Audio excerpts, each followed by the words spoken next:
구조 아니네. 그러면 안 돼. 결정이면은 독립된 구조가 아니라 연속적 구조야. 연속적 구조가 계속 반복되는 걸 결정이라고 불러요. 그래서 액정은 그냥 간단하게 보면은 결정 구조를 갖고 있는데 액체처럼 액체 상태라는 게 아니야. 액체가 갖고 있는 가장 큰 특징이 뭐냐? 유동성. 그렇지? 그래서 액체와 같이 유동성을 갖고 있는 것.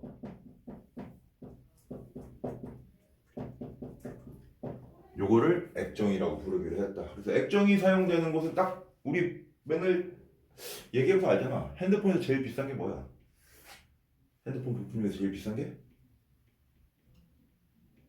CPU가 제일 비싸긴 하죠. 근데 겉으로 보면 제일 잘 망가지는 건 누구야? 액정이지. 액정 비싼 이유가 있지. 왜? 그 안에 결정을 이렇게 규칙적으로 쫙 배열을 해놓은 상태에서 왜 빛의 삼원색 뭐였냐? 빨, 초파였지.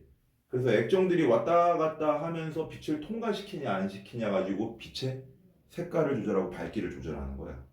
그래서 죄다 디스플레이 화면 영상 장치에 많이 쓰이는 게 누구다? 액정이다. 요것만 알고 있으면 되겠어요. 그래서 액정 보면은 제일 그 밑에 줄에 보면은 액정 디스플레이에서 LCD 다 들어봤죠? 말 그대로 리퀴드 크리스탈 디스플레이. 그래서 영상 장치에 쓰이는 게 액정이다 정도만 알고 있으면 돼. 텔레비전, 휴대전화 이런 예시는 다 화면 나오는 건 죄다 LCD 쓰인다고 보면 되죠. 자, LCD의 원리 밑에 보면은 뭐 평광판에서 나오는데 평광판이라는 것은 빛을 한쪽으로만 보낼 수 있는 거. 한 사이드로만. 빛이 전체적으로 다 통과하는 게 아니라 특정한 부분만 통과할 수 있게 만드는 건데 요걸 액정을 이용해서 뭐 할 수 있다? 조절해가지고 빛의 밝기, 세기, 색깔 이런 거 조절을 하는 거다 정도만 알면 돼요. 이건 잘 안 나올 거야. 잘 나오는 거는 그 밑에도 보죠. 원도체, 반도체는 우리가 원소 얘기하면서 했었는데 전류의 방향을 뭐 할 수 있는 거? 컨트롤, 제어할 수 있는 거라고 보면 되겠지. 그래서 반도체가 될 수 있는 준금속 원소 두 가지. 누구랑 누구였어? 그 준금속 하면서 내가 여기는 중요하다고 그랬는데 다 까먹었어. 규소랑 하나 뭐 있니? 하나. 규소 밑에 있는 거.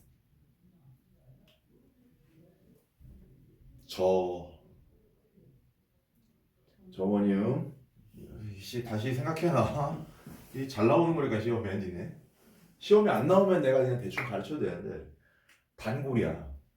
자, 실리콘하고 저머니um 둘 다 몇 족이었느냐? 14족이요. 그렇지. 14족 대빵 누구야? 탄소지. 그래서 얘는 아예 수장이 탄소야. 족장 이름이 탄소여가지고 탄소족이라고 부르는데 탄소족의 특징이니까 자, 탄소 14족 최외각 전자 몇 개? 4개. 최외각이 4개이기 때문에 만약에 규소가 있다고 치자. 그럼 전자 4개가 이렇게 있을 거고 그 옆에 또 규소가 있을 거야. 그러면은 얘도 전자 몇 개 갖고 있어? 4개를 갖고 있으니까 계속 꼬리에 꼬리를 무는 공유결합을 해야 된다 말이야. 규소 하나에 4개가 붙는 거지. 그래서 얘네들이 공유결합을 계속 반복하게 되면 우리 규산염 삼인체 같은 거랑 좀 비슷하긴 해요. 공유결합을 반복하니까 전자가 이동할 수 있다 없다? 없다. 공유하느라 전자를 썼기 때문에 이동할 전자가 없으니까 여기는 전류 컨트롤하기가 되게 어려워. 얘는 거의 부도체에 가까워. 공유결합을 한 상태에서는. 그래서 우리가 원하는 거는 전류의 흐름을 제어하는 거야. 반만 도체로. 이쪽으로 하라 저쪽으로 하라 흐름을 제어하고 싶으니까 흐름을 제어하기 위해서 이 상태로는 안 되니까 이걸 해결하기 위해서 두 가지를 첨가를 해. 오케이. 그래서 요렇게 요 두 개만 쓰는 거를 순수 반도체라고 그러는데 이건 거의 부도체, 절연체에 가까운 애고 여기다가 다른 족 원소를 추가를 시키는데 우리의 피자 보면은 피자에 뭐 올려 먹는 거 뭐라 그러냐? 토핑이라고 그러지. 그렇지? 그리고 왜 그 올림픽이나 이런 거 월드컵 선수들 무슨 테스트해? 도핑 테스트라고 그러지. 그래서 여기 뭔가 얹었다라는 뜻이 도핑이나 토핑이라고 보면 돼요. 그래서 여기서는 도핑이라고 부르고. 도핑하는 원소가 어떤 족이냐에 따라서 두 개의 반도체가 나올 수 있어요. 첫 번째는 13족. 두 번째는 15족이에요. 세윤아, 13족이니까 최외곽전자 몇 개? 3개. 그렇지. 자, 그럼 원래 갖고 있는 최외곽전자 4개에다가 13족의 최외곽전자 몇 개? 3개가 되니까 전자가 총 7개가 됐어. 몇 개 모자라? 하나가 아직 모자른 상태지. 그래서 양성자의 개수는 전자보다 몇 개 많은 상태? 하나가 많은 상태야. 이해가 뭔 말인지. 그래서 얘네들은 8개가 안 됐기 때문에 1개가 부족해서 플러스 1이야. 오케이? 플러스 1인데 요 플러스 1이니까 불안정한 걸 해결하기 위해서 누가 하나 들어올 거야? 전자가 하나 들어올 거야. 딱 구멍에 맞게. 그래서 플러스 1로 된 구멍이라고 불러서 얘를 양 구멍이 한자로 우리 눈동자 뭐라 불러? 동공 구멍 공자예요. 그래서 동공 똑같이 플러스 띄는 구멍에서 양공이라고. 플러스 구멍이야. 전자가 하나 부족하다 생각하면 돼요. 그래서 13족 원소 우리 알고 있는 거 뭐 있냐? 알루미늄, 뭐 잘 모르는 거 갈륨 요런 것들. 그리고 위에 보면은 뭐 있느냐? 13족에 보면은 대빵 하나 있어요. 준금속 대빵이었던 애. 붕소. 그렇지? 붕소, 알루미늄 요 정도만 일단 알면 돼. 요런 애들이 13족 원소로 얘네들을 여기다가 첨가시키게 되면은 전자가 하나 부족하게 되면서 전자를 받고 싶어하는 플러스 구멍이 생겼어. 요거를 무슨 반도체라고 그러냐? 자, 플러스랑 비슷한 의미를 갖고 있는 영어가 있어요. 플러스가 긍정적이야. 포지티브야. 그래서 얘는 포지티브 반도체여서 P형 반도체라고. 단어가 겁나 복잡하지. 그러니까 요것만 보면 되죠. 13조 양공 P형. 주기율표 알았으면 요거 두 개 예시는 할 수 있어야지. 갈륨이냐 인듐이냐 예보 못하더라도. 다음 하은아. 미안해 쓰느라 바쁜데 15족을 얹었어. 여기다가 15족을 얹으면은 얘는 최외곽전자 4개에다가 몇 개가 더해지니까. 그렇지, 5개가 더해지니까. 이제 그런 거는 다들 잘하네. 다행이네. 5개가 얹어지니까 몇 개가 남아? 하나가 남았어. 그렇지. 하나가 남으니까 전자가 마이너스 1. 그렇지. 마이너스 1이 돼서 이 전자는 떨어져 나오기가 쉬울 거야. 왜 우리 금속 얘기할 때 보면 특히나 알칼리 금속 전자 하나를 잃는다고 그랬지. 무슨 전자라고 불렀어? 금속에서? 자유전자. 여기도 마찬가지예요. 금속은 아니지만 원소를 첨가함으로써 금속과 비슷한 성질을 갖게 만들어서 이 전자는 불안정한 상태니까 자유롭게 떠다닐 거야. 어디로 가는 대신 부족한 양공으로 이동을 할. 그래서 얘는 무슨 전자? 자유전자라고 그냥 부르면 돼.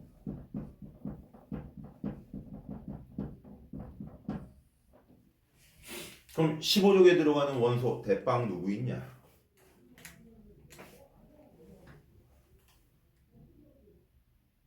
15족 누구? 질소족. 아이고.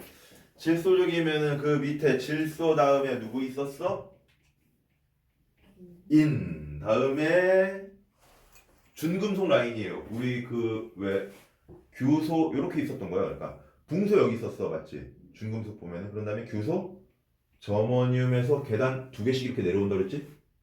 저머늄 내려오고 옆에가 AS 비소, 그 밑에 두 계단 내려가는 데가 SB 안티몬 하는 애가 있었는데 AS, SB 비소랑 안티몬까지 15족으로 도핑한 애들이야. 근데 알아둬야 될 게 요것만 알면 돼요.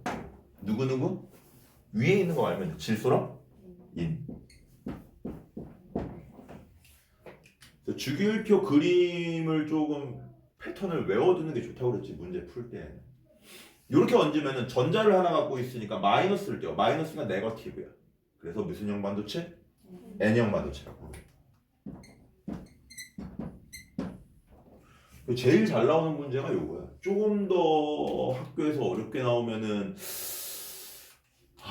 많이 어렵게 나올 수도 있는데, 그때는 그 뭐 학원에서 수업을 안 듣더라도 선생님한테 연락을 해 물어봐. 나중에 NPM, PMP 이런 식으로 나오거든. 바이오스 해가지고 요런 식의 그림을 볼 거야.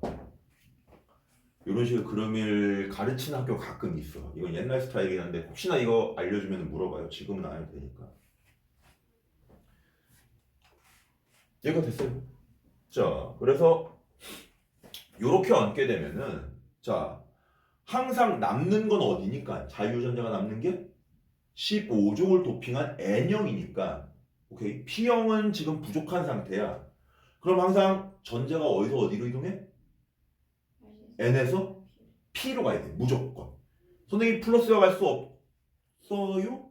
플러스는 이동했어 안 했어? 항상 안 했지. 오케이? 그래서 자유전자가 양공을 따라 이동을 하기 때문에 전류가 흐르게 된다면은 전자가 이렇게 이동해. 항상 N에서 P로 가는 형태로 되는 거지. P에서 N으로는 갈 수 있다 없다? 없다. 얘가 됐어요.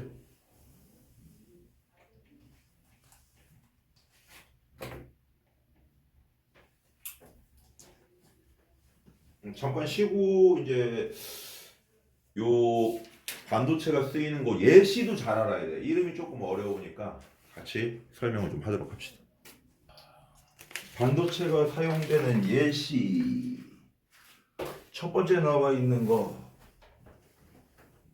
다이오드 있니 거기?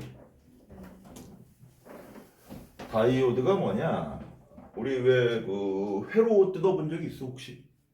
없지 아마. 부서진 거는 봤을 수 있어도 회로에 보면은 전기 회로에 이런 식으로 된 부품이 있어. 이렇게 라인이 하나로 이어져 있는 거. 요거를 다이오드라고 불러요. 역시 안에 반도체 이용해가지고 만들어진 거라고 보면 되고, 얘가 하는 역할은 신호를 증폭시키는 거. 그러니까 길이 한 사이드가 되노니까 여기 들어갈 때 약한 신호가 요 안에서 반도체를 통해서 흐름을 제어하게 되면서, 우리 흐름을 제어 못하면 이쪽으로 할 수도 있고 이쪽으로 할 수 있단 말이야. 그래서 한쪽으로만 신호를 세게 흐르게 방향을 정리해 줌으로써 신호가 강한 신호가 나올 때는 나오게 만들어준 거라서 증폭자라고 불러요. 증폭시키려는 역할을 한다. 두 번째가 아마 산발이 이렇게 되어 있는 거 보일 거예요. 트랜지스터 나와 있지. 트랜지스터라고 부르는 애는 이런 식으로 회로에 생겨 있는 애고, 얘 같은 경우에는 들어가고 나오는 길이 크게 세 가지로 주로 되어 있어. 그래서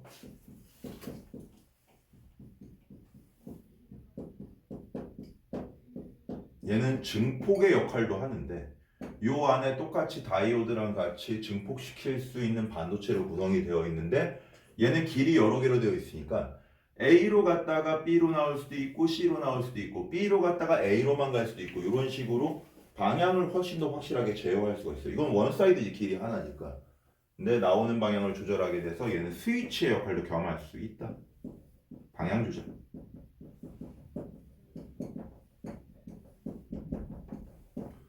요거 두 가지는 제일 잘 나오는 예시니까 생긴 모양이랑 역할 둘 다 증폭자 작용을 하는데, 트랜지스터 같은 경우에는 스위치의 역할을 겸해서 방향을 컨트롤할 수도 있다 정도 알아두면 되고, 세 번째는 LED는 많이 들어봤죠?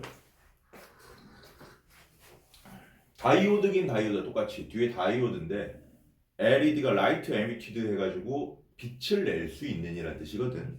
그래서 빛을 내니까 한자로 발광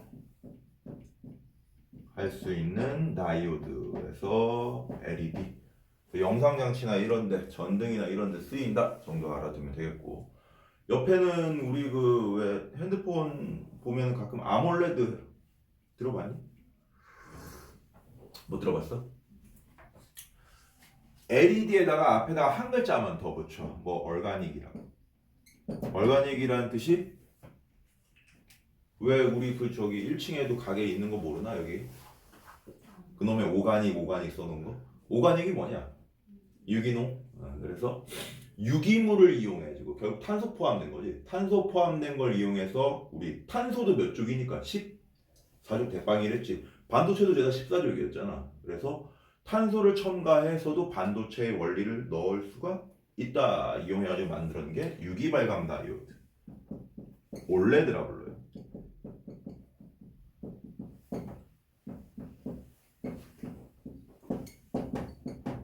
요거 다음에 나온 기술이 이제 아몰레드 해가지고 AM 앞에 붙는 거 있었어요. 막 텔레비전 만들 때 쓰이고 뭐 이렇게 나오는 게 있는데 요거는 아마 잘은 안 나올 거야. 올레드까지는 나올 수 있어도 그냥 간단하게 요거 두 개 차이는 유기물을 첨가했느냐 안 했느냐 이따 정도만 알면 되겠습니다. 다음 반도체의 전기적인 성질을 이용한 예시 보니까 압력 감지기 말 그대로 이거 전자 저울에도 쓸 수 있는 거야. 압력이 얼마만큼 주어졌냐에 따라서 전기적인 저항값이 달라져서 나타내는 수치가 달라지는 거. 그리고 레이저 같은 경우는 꺾여 안 꺾여? 안 꺾이지? 직진할 수 있다. 직진할 수 있려면은 힘이 많이 필요해, 적게 필요해? 많이 필요하지. 그러니까 아까 증폭하는 역할을 한다고 그랬지. 한 방향으로만 증폭시켜가지고 굴절이 아니도록 해주는 게 레이저라고 보면 되겠고. 다음 CPU는 많이 들어봤죠? 중앙 처리 장치. 요 안에 요 판 조그마한 거 하나 안에 얼마만큼 많은 반도체를 들어봤냐? 집적이라고. 집적되다 말고 밀집해서 왜 쌓는 거 누적이라고 그러지, 그렇지? 밀집해서 적재를 시킨 게 직접 회로라고 그러는데 이 CPU 같은 경우에는 반도체를 자금하는 거 하나 안에다가 계속 많이 집어넣은 게 CPU라고 보면 돼요. 그래서 신호를 여러 개 동시에 컨트롤할 수 있어가지고 정보 처리할 때 쓰이는 장치였고 마지막에 태양전지는 뒤에서 자세하게 좀 할 거라서 여기는 간단하게 빛을 받으면은 에너지가 생기니까 전자가 이동하게 되고 그 전자가 이동한 상태에서 못 움직이게 차단났어. 그랬다가 회로를 연결하면 그 회로 따라서 이동할 수 있는 길을 만들어주니까 이 전자가 이동하면서 전류를 흐르게 된다. 태양전지의 원리도 반도체의 원리를 이용한 거다 정도 알면 되겠고 밑에 내용이 좀 자세하게 나와있죠. 고유 반도체와 비고유 반도체에서 도핑을 했느냐 안 했느냐 그림이 좀 정리가 되어 있으니까 뭐 참고로 한번 보도록 하고 밑에 보면 또 P형, N형 접합 반도체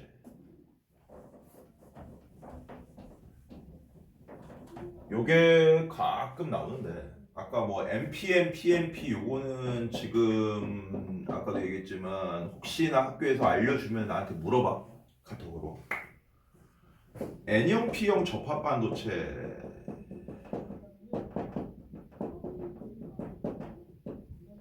원리가 N형이고 P형이야. 자, N형은 뭐가 남는 상태? 전자가 하나 남는 상태. P형은 전자가 하나 부족한 상태. 그래서 얘는 자유전자를 갖고 있고 얘는 양공을 갖고 있는 상태. 아이고. 그래서 항상 전자가 양공으로 이동하는 거지. 요렇게 이동을 해야 돼. 그러면은 N형 반도체에다가 어떤 전기를 흘려야지 이쪽으로 이동할 수 있느냐? 플러스 전기야 마이너스. 그렇지, 마이너스지. 왜 마이너스겠어?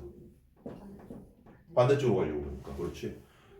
여기서 마이너스를 갖다 대면은 얘는 반발에 의해서 청력에 의해서 이쪽으로 이동할 거니까 이쪽에 그러면 대신 전류가 흘러야 되니까 여기는 무슨 급? 플러스. N형이 네거티브라고 그랬으니까 마이너스 음수 생각하면 돼요. 그래서 음극에다가 음반도체를 연결시키고 양극에다 양반도체를 연결시킨 게 순방향이야. 제대로 전류가 흐를 수 있는 거.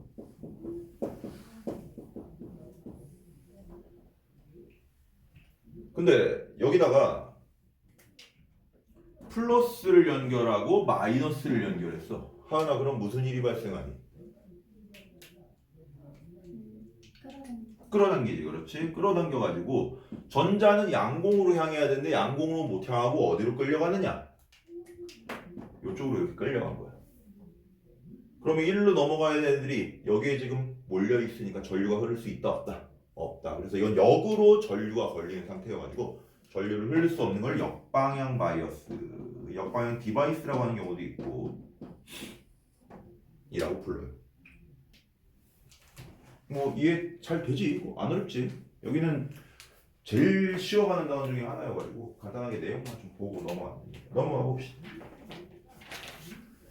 넘어가면 두 번째, 이제 전기적인 성질을 이용한 건 반도체 대빵이었고, 두 번째는 자기적인 성질을 이용하는 거에서 초전도체가 나오는데, 책에 내가 어제 보니까 너무 성질이랑 관련해서 얘기가 간략하게 나와 있어가지고 조금 추가로 쓸 게 필요합니다. 거기에 보면은 자기적인 성질을 띠는 거, 안 띠는 거 두 개로 나눠놨을 건데, 좀 디테일하게 바꾸면은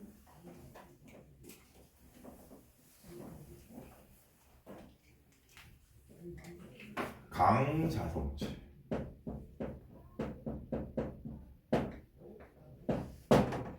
상자성체, 반자성체, 크게 세 가지로 나눠요.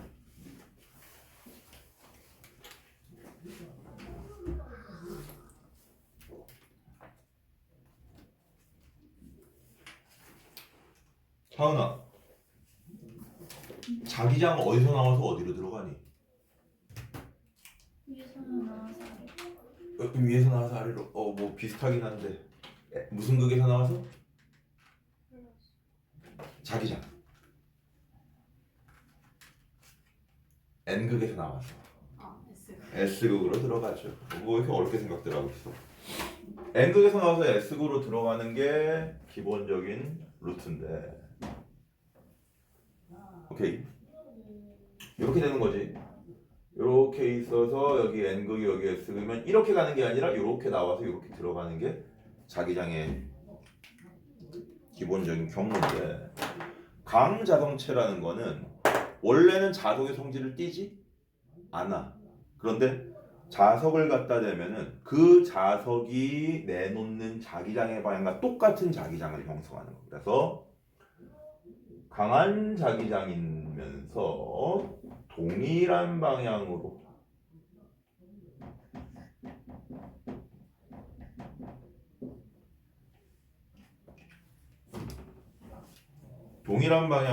자기장을 형성하게 되는 거, 요거를 우리가 강자성체라고 합니다. 얘는 맨날 놀 때 핸드폰 갖고 놀아가지고 선생님처럼 막 이렇게 열심히 따로 장난감 갖고 놀고 이런 일이 잘 없잖아.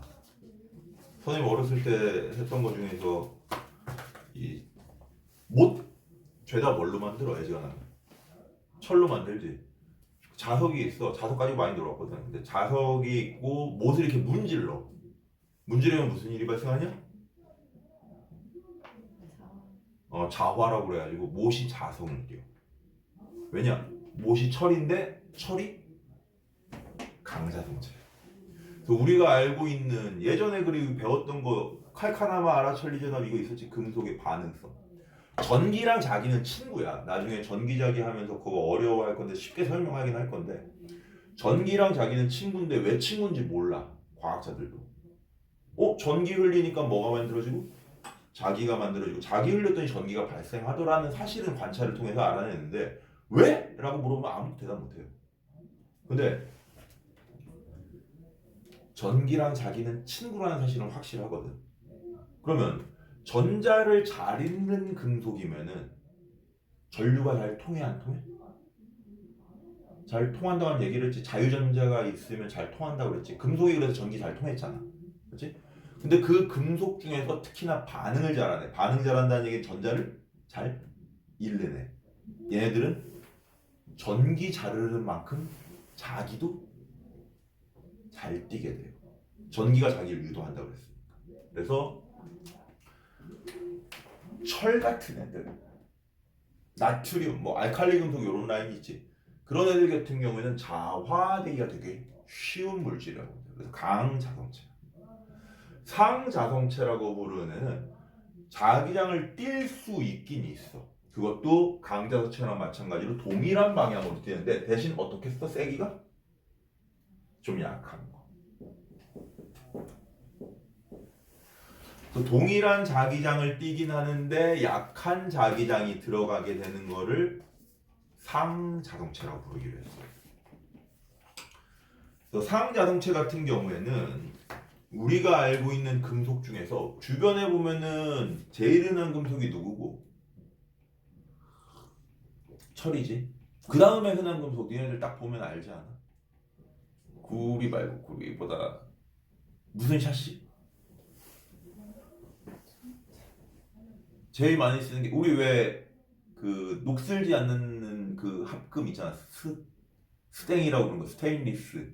그렇지. 이거 철일에다가 이것저것 섞은 거긴 한데 그 것처럼 그 합금 알루미늄 삿이 못 들어갔나? 여기 요런데 그 창문 프레임 이런 거 씌울 때 금속 쓰는 거 알루미늄. 알루미늄 같은 경우에 대표적인 상자동체. 근데 이건 생각을 해보면 돼. 알루미늄은 몇 쪽이었어? 13조. 오케이, 13번이니까. 13번이니까 불안정한 전자 몇 개? 3개. 3개니까 떨어뜨리는 게 쉬워, 어려워? 어려워. 오케이. 떨어뜨릴 수 있지만 떨어뜨리기 어려우니까 똑같이 전기랑 자기는 뭐하라고? 친구라고. 그래서 얘는 떨어뜨리기 어려운 만큼 어떻게든 떨어뜨리긴 떨어뜨려. 그래서 자기장도 같이 발생을 해. 전기가 흐르는 만큼. 근데 3개 떨어뜨리기가 힘드니까 상대적으로 약한 자기장이 발생한다라고 생각을 하면 돼. 요거 말고 우리 뒤에 주기율표에서 이렇게 십자로 보는 라인 하나 있었어요. 금 옆에 수은, 금 앞에 백금, 금 위에 은, 47분, 65분 막 이렇게 왔다 갔다 하는 거 있었어. 그건 기억이 안 나지. 근데 요것들 우리 볼 때 반응성 보면은 구리, 수은, 은, 백금, 금 이렇게 있었단 말이야. 여기 뒤에 애들 무슨 금속이라 불렀어 내가? 귀금속이라 불렀지. 그렇지. 왜 귀금속이라고? 반응을 잘 안 하니까 변화가 잘 안 일어나는 게 일단 제일 그 특징이라고 그랬어요. 근데 요 중에서 상자동체를 띠는 예외적인 애가 하나 있는데 걔가 누구냐? 백금이. 아까 선생님이 전자를 잃기 어려우면은 자기장도 그만큼 띠기 어렵다라는 식으로 얘기했잖아. 그럼 얘는 전자 띠기 어려우니까 자기장도 그만큼 띠기 어려울 건데 그 중에서 얘만 좀 예외적으로 상자성체야. 이건 또 학교에서도 가끔 나오는 것을 알아둬요. 백금은 상자동체입니다. 반응 안 하는 금속 중에서.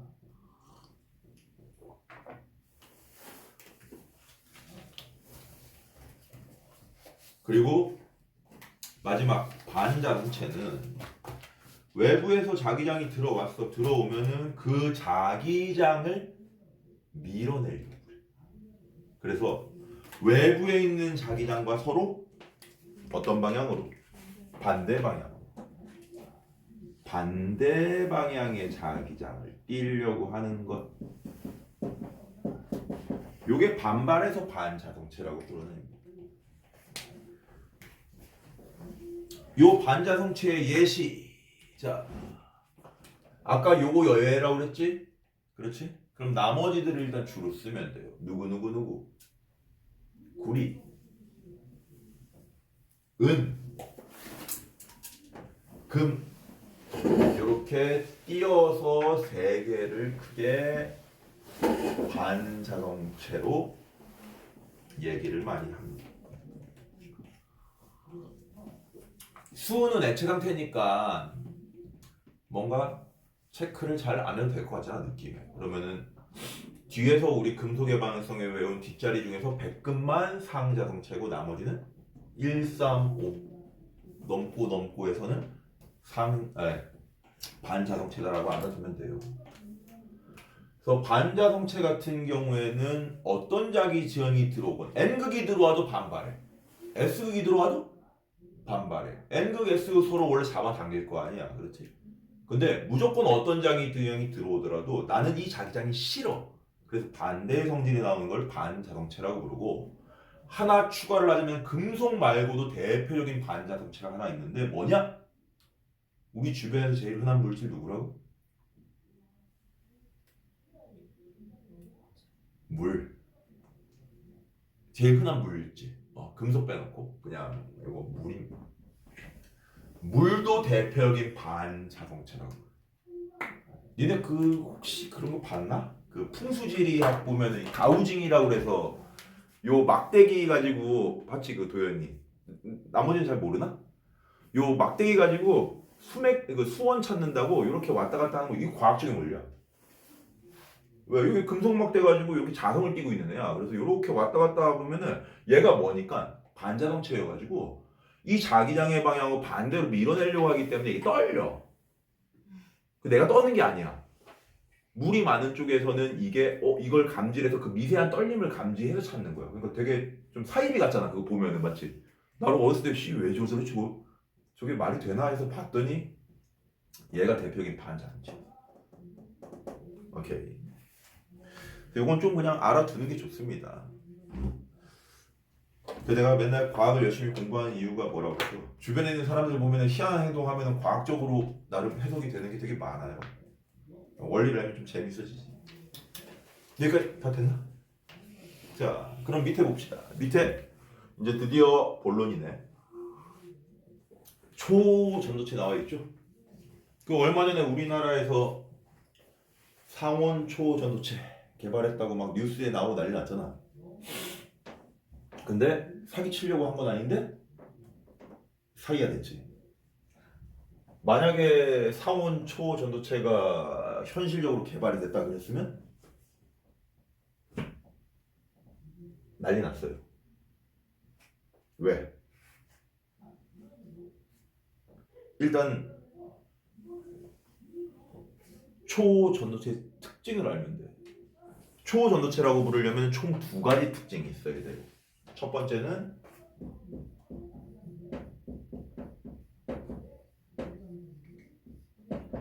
일정 온도에 도달하게 되면은 전기 저항이 0이 돼.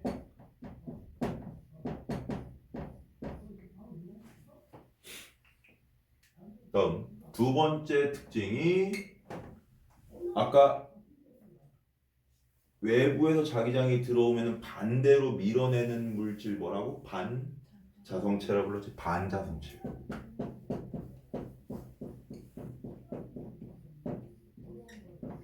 요 두 가지 조건을 동시에 만족시켜야지만 초전도체라고 부르기로 했어. 실제 이거 개발된 건 100년 정도 됐거든요. 근데 못 써먹는 이유가 있어. 앞으로 신소재의 가장 큰 단점이 뭐냐? 간단해요. 돈지랄이야. 그래서 안 돼. 근데 만약에 상온 초전도체, 상온이 몇 도라고? 평상시 온도 15도에서 25도 정도를 상온이라 불러요. 이 상태에서 초전도체가 됐다. 지금 원래 있던 100년 정도 된 초전도체는 마이너스 200도 정도 내려야지 초전도체가 돼.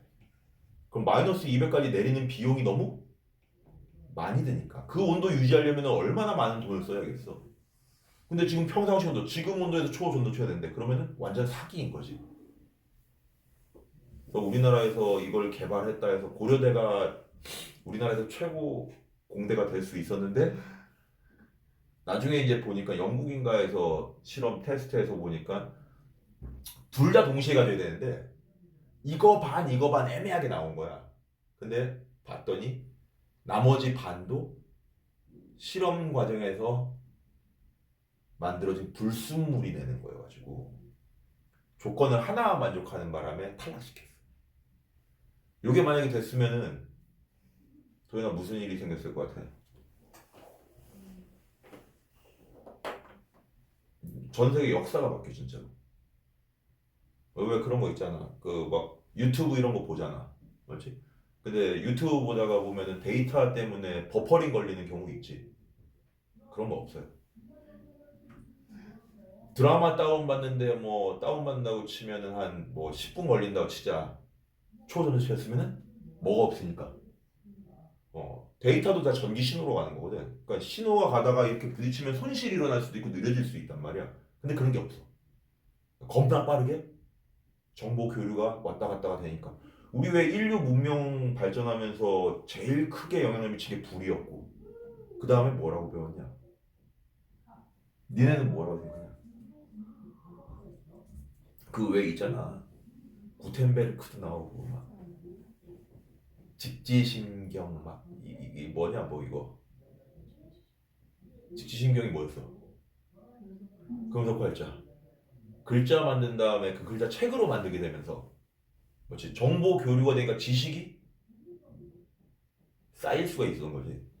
근데 이제 지식 교환하는 시대잖아. 인터넷도 충분히 빠르긴 하지만 이게 나왔어. 그러면 순간적으로 왔다 갔다 할 수 있게 되니까 다른 시대가 열렸을 건데 안타깝게 사기극이 돼가지고. 자, 그러면 첫 번째 조건. 일정 온도에서 전기 저항이 제로가 된다. 그래프 자주 볼 건데 그래프에서 온도가 높아지면 저항이 높아져. 도현아 왜 높아져?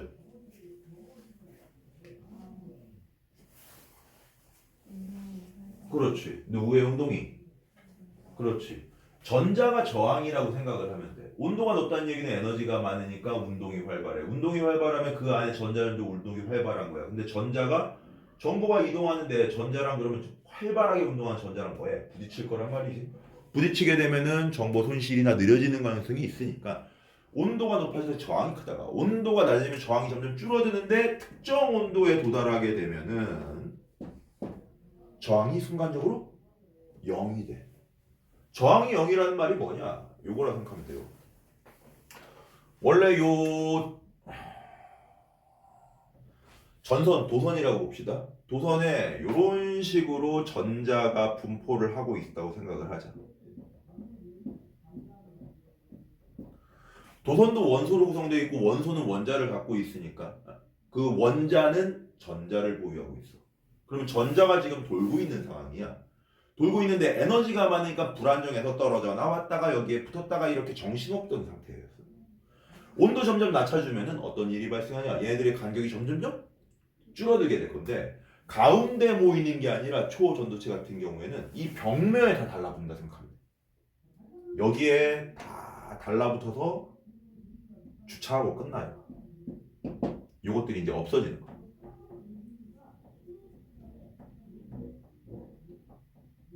그럼 전기가 흐를 때 벽면에는 물론 저항이 남아있는 상태야. 근데 주로 이동하는 쪽은 그렇지 반발력도 존재를 하기 때문에 여기 요 벽면을 부딪히면서 이동하면 느려질 거 아니야. 근데 이쪽으로 부딪힐 리 없이 요 가운데 이쪽으로 전기가 흐르고 정보가 이동을 하게 돼.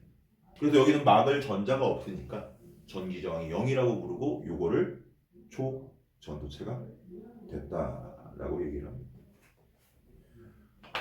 그래서 이 특정 온도라고 얘기를 했는데 물질마다 다 다르긴 한데 아까 얘기한 것처럼 마이너스 200도, 마이너스 180도 이 정도를 유지해야지만 얘네들이 초전도 현상이 일어나고 요때 이 한계가 되는 온도 임계 온도라고 임했다 어디에 경계가 되는 곳에 요 온도를 기준으로 해서 높아지면은 초전 현상이 안 일어나서 저항이 생길 것이고 이 온도를 기점으로 더 낮아지게 되면은 초전도 현상이 일어나면서 저항이 0이 될 거다라는 게 임계 온도라고 보면 됩니다. 다음 플러스에서 하나 더 있지. 아까 얘기한 것처럼 초전도체가 되려면은 두 번째 조건을 만족시켜야 된다고 했는데 그게 반자성체가 되는 거라고 했고 반자동차랑 관련지어서는 사람 이름 따가지고 마이스너라는 아저씨가 발견을 했어요. 그래서 마이스너 효과라고 부르긴 하는데 뭐랑 관련된 거? 반자동차랑 관련된 거. 그래서 어떤 자기장이 들어오면 얘를 반발해서 띄우려고 한다. 이게 반자동차랑 관련된 거.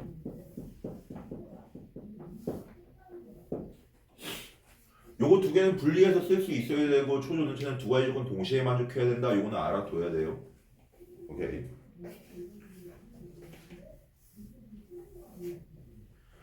얘는 그 한국에서 그거 하는 바람에 그 지문 나올 수도 있어. 어렵게 나오면.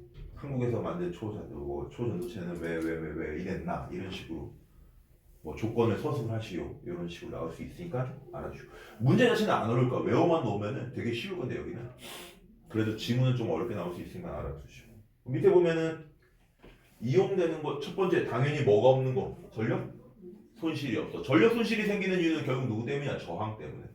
우리 여기 전구 같은 경우에도 만지면 어때? 뜨거워요. 실제 얘 전구가 하는 역할은 전기 에너지를 뭐로 바꾸고 싶어? 빛 에너지로 바꾸고 싶은데 뭐가 발생해? 열이 발생해. 이건 손실이란 말이야, 맞지? 이게 일어나는 이거 저항이 있기 때문인데 얘는 저항이 0이니까 전력 손실이 없이 그렇지. 요거 우리가 만약에 케이블 전봇대는 지금 많이 사라져서 밑에 까는데 전선도 초전도체로 만들 수 있게 되는 세상이 온다 그러면 전기세가 훨씬 싸지겠지.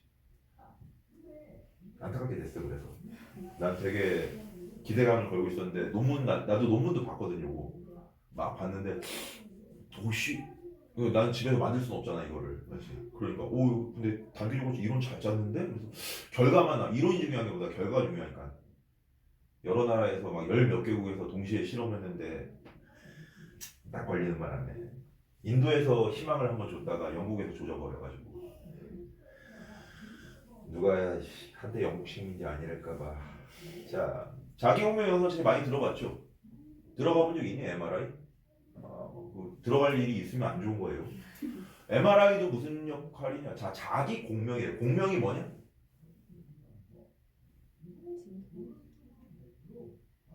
진동수 겹치는 그거는 이제 파동할 때 나오는 거 물리에서 나오는 거 말고 그 공명 말 그대로 같이 울리는 거 이걸 공명이라고 부르는데 우리 여기도 요 초전지체로 이렇게 둘러싸는 거라고 보면 돼.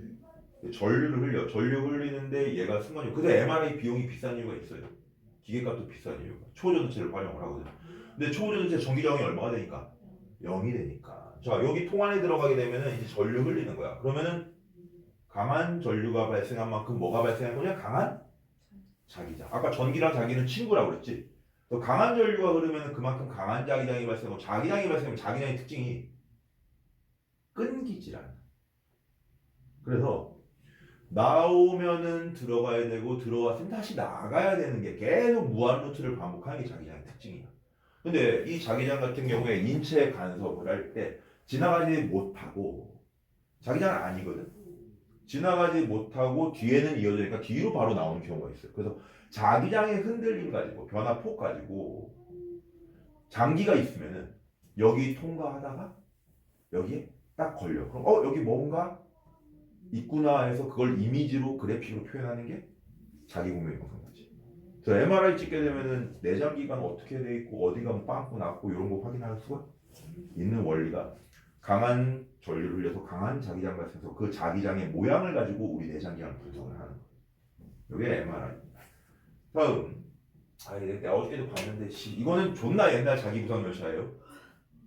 자기부상 열차가 총 3타입이 있는데 이건 진짜 개초기 모델 한 90년대 모델이야.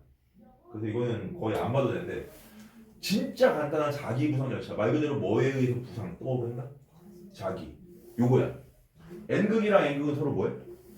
밀어내지. 그래서 떠 있는 거야. 그럼 옆에는 무슨 극이 있어? N극이 있으니까 S극. 그럼 S극, S극이 밀어내는데 N극은 S극을 잡아 당기니까 떠 있는과 동시에 이극과 이극을 잡아당겨. 그래서 이동을 해. 이동을 했는데 그 이동이 빠르니까 이동하고 나서 또 같은 극이야. 그러니까 떠 있어. 그래서 계속 이런 식으로 자석이 끌려가는 게 1세대 자기부상 열차인데 이게 요거고 요거는 초전도체랑 엄청나게 관련 있는 게 아니야. 왜냐면 초전도체는 N극이건 S극이건 나발이건 죄다 싫어해. 그래서 밀어내니까 여기 뭐 예시가 좀 잘못 나왔어요. 그냥 일단은 뭐 자기 구성 열차로 사용할 수 있다 정도가 알면 되겠고, 임계온도 변화는 아마 학교에는 잘 안 나올 거야. 그래서 이거는 뭐 참고 삼아서 한번 그냥 보면 되고, 제일 큰 문제점이 뭐냐? 초전도체의 단점. 초전도체 봐봐. 전기 저항 0이다. 데이터 손실률 0이다. 겁나 좋은 건데 쓰지 못하는 이유. 돈지랄이다. 그렇지? 왜? 온도가 엄청 낮아져야 되니까. 그 온도 낮춘 다음에 유지하는 데까지 비용이 너무 많이 들기 때문에 상용화할 수가 없는 상태야 아직. 다음, 그 밑에 보면 요거는 많이 본 거예요. 뭐 가끔 나오긴 하는데, 요 조그만한 그 자석, 옛날 자석 같이 넙대대해서 커다란 게 아니라 요만한 하나 그냥 쇳덩어리 같은데 엄청나게 강하게 달라붙는 게 있어. 요걸 뭐라 그러냐? 네오 디뮴 자석이라고 그러죠.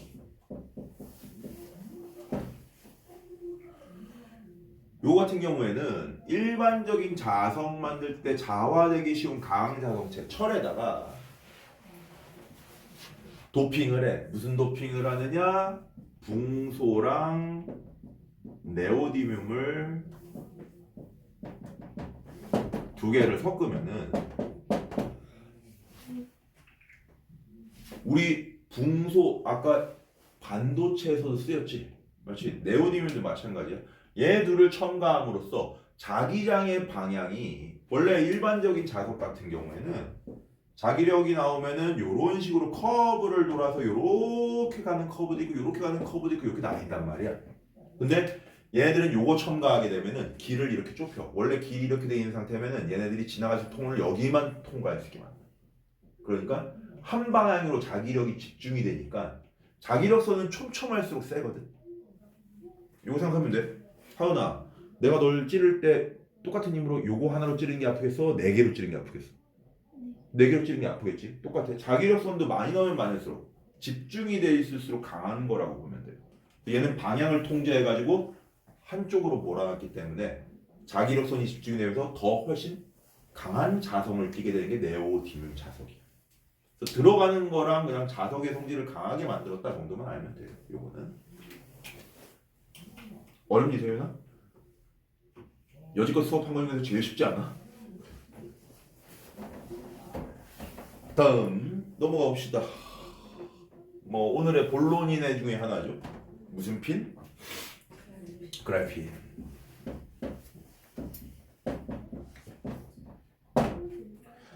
그래핀이 뭐냐? 요거는 우리가 그 전에 봤던 흑연이랑 똑같은 애라고 보면 돼요.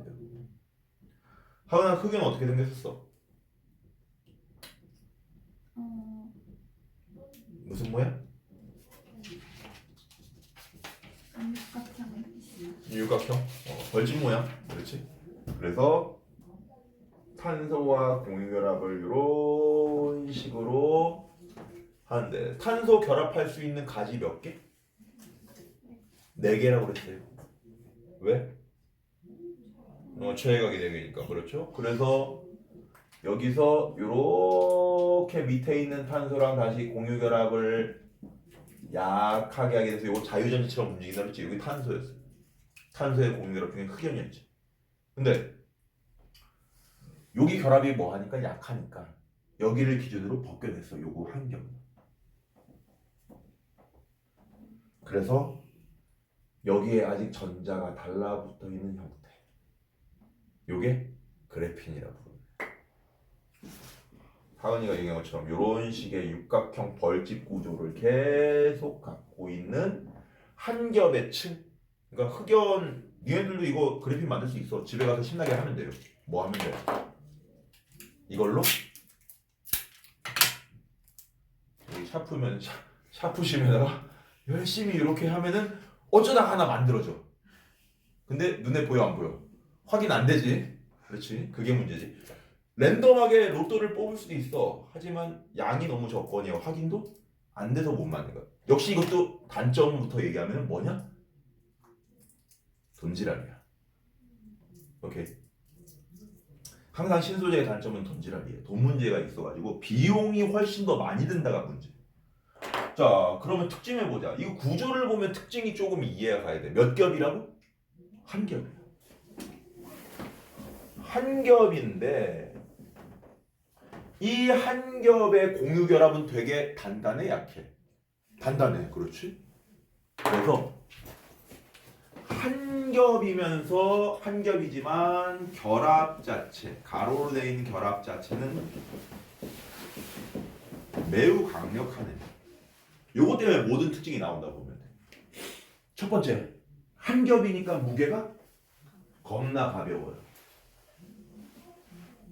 두 번째, 한 겹이니까 빛이 잘 통과해. 그래서 투명해. 오케이. 다음, 요거 한 겹으로 되어 있고 밑에 전자 달려 있어서 양 끝에 이렇게 붙어 있는 형태가 아까 초전도체랑 마찬가지야. 걸리적거릴 저항이 거의 없기 때문에 전기저항이 거의 0에 가까워. 그래서 열이나 전기 통하기가 되게 좋아. 근데 한 겹이니까 또 뭐 하기가 쉽냐? 안 찢어져. 거의 안 찢어져. 왜냐? 결합이 한 겹인데 결합이 단단하니까 얘네 겁나 잘 말려. 이렇게 말았다가 다시 가만히 놔두면 펴져. 탄성도 좋아, 심지어. 그래서 가볍고 빛도 잘 통하고 잘 휘어지는 성질이 있어. 근데 그러면서도 결합이 뭐 하니까? 강하니까. 일반적으로 철의 200배 정도의 경도를 단단한 정도. 자, 그래서 생각을 하면 돼요. 한 겹이니까 뭐하다? 가볍다. 잘 휜다. 투명하다. 걸리적거리는 저항이 없으니까 전기 잘 통한다. 그런데 결합이 가로로 되게 세게 돼 있으니까 철의 200배 정도 되는 결합 하고 있어서 매우 단단합니다. 안 부서져. 그러니까 이걸로 차를 만들었다. 그러면 차는 안 부서지고 다시 나는 죽을 확률이 높죠. 왜? 어차피 그 충격은 그대로 받을 거니까. 옛날에 충격량 배웠던 거. 이걸로 못을 만들었다. 그러면 그 옛날에 그거 안 하니네? 저기 뭐야, 이소부가 아니고 그 안데르슨 동화인가? 아닌데? 되게 저기 유럽 쪽 하여간 동화인데 그 벌거벗은 임금님 아니? 그 왜 나라의 유명한 재단사를 불러가지고 나는 멋진 왕이니까 겁나 멋진 옷을 지어라 그랬는데 사기꾼이 와가지고 옷은 어딨냐? 돈 다 쓴 다음에 여기 있습니다 이렇게 해가지고 이거는 정말 착하고 멋진 사람 눈에만 보입니다 뭐 이렇게 하는 거 있었지. 그래서 임금님이 벌거벗고 있어 그래가지고 애가 막 얘기했다고. 이걸로 만들면 돼요. 왜? 뭐 하니까? 투명해. 그리고 튼튼해. 게다가 돈지랄이지. 비싸다고 했어요. 딱 임금님 그분이 입어야 되는 옷인데 이걸로 만들었으면 우리 왜 그 요새 막 흉흉한 사건들 많잖아. 묻지마 칼부림 막 그 뉴스에서 많이 보지 않았어? 막 신촌역 뭐 저기 어디 뭐 그 분당이 쪽에 막 이걸로 옷을 만들었다. 그러면 찔러도 칼이 부서지지. 그렇지. 그래서 쓰기 딱 좋은데 안타깝게 뭐해? 비싼 것도 있고 투명해. 그래서 요걸로만 만들면 안 되고 여기 위에다가 덮을 게 더 필요하지. 그리고 문제는 아까 얘기한 거, 야 이거 생각해서 니네가 이거 그래픽 만들어가지고 뭐 이제 확인할 수 있는 현미경이 있어. 현미경으로 내가 확인이 된다고 치자. 그럼 자 이렇게 해서 한 땀 한 땀에서 언제 이만큼 옷 지을 걸로 만들겠냐? 인건비가 더 들어가겠지. 그렇지? 알바비 뭐 시급 뭐 15,000원 이렇게 줘. 이거 하는데 대신 만드는 양 100% 만들어지는 것도 아니고. 그러니까 엄청 그게 문제예요. 다음 요 그래핀이 아까 이렇게 한 겹이라 돼 있었는데 요거를 이제 뭐 했느냐? 여기 지금 끄트머리는 공유가 아직 됐어 안 됐어? 안 됐지? 그래서 얘네들을 말아서 이렇게 공유할 거야. 그래서 공유 결합으로 만든 상태. 요 그래핀 자체는 단점 중에 하나가 요거 있어. 한 겹이니까. 그래서 여기 아직 전자 달려있는 상태라고 보면 된다고 그랬지. 안 떨어뜨린 거야. 그러다 보니까 불안정한 상태야.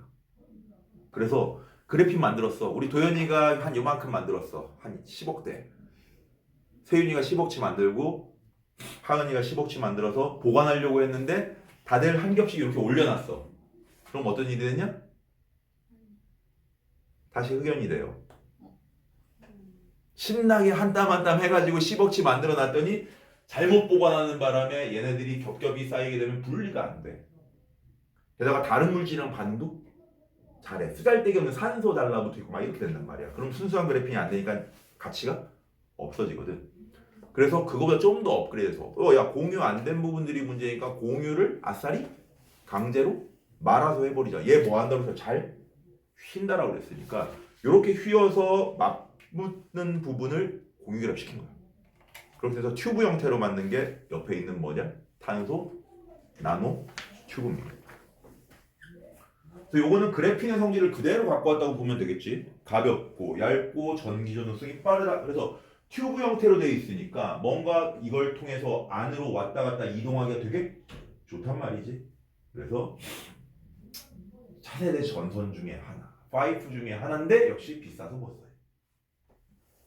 우리가 나중에 한 100년, 200년 지나고 나면 이제 그때쯤이면 기술이 발전해서 요거를 많이 만들게 되면 세상이 달라질 건데 어차피 우리는 그때까지 못 살 거니까 별로 관심은 없죠. 이 단계 있구나 알아도 되고.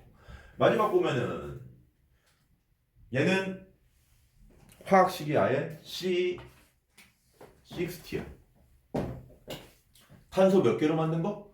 60개로 만든 거. 그래서 오각형하고 육각형의 구조를 가지는 걸 계속 반복해서 축구공 모양이 비슷하다 보면 돼요. 오각형, 육각형, 오각형, 육각형 반복시켜. 아 맞다. 그거 어저께 수업하는 데서 중암중이라고 저기 위에 있는 데 있거든. 상암 위에 축구 경기장 있는데 학교에서 이걸 수행평가로 냈대. 만들라고. 이거 그 동그란 구슬하고 막대기 준 다음에 만들라고 줬는데 애들이 어떻게 만드는지 몰라가지고 요거를 미리 배웠으면 그래도 만들 수 있었는데 오각형, 육각형 반복이에요. 오각형 옆에 육각형 옆에 오각형 옆에 육각형.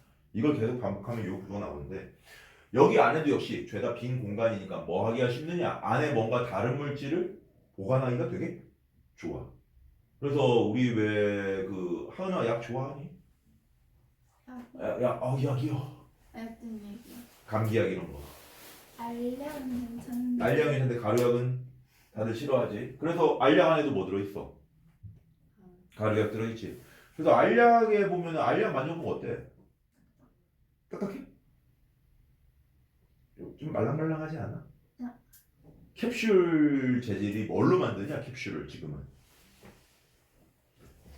이것도 중2 과학만 배웠으면 알 수 있는 건데. 캡슐 그 가끔 이렇게 물 묻으면 끈적끈적하지 않아? 만질 때?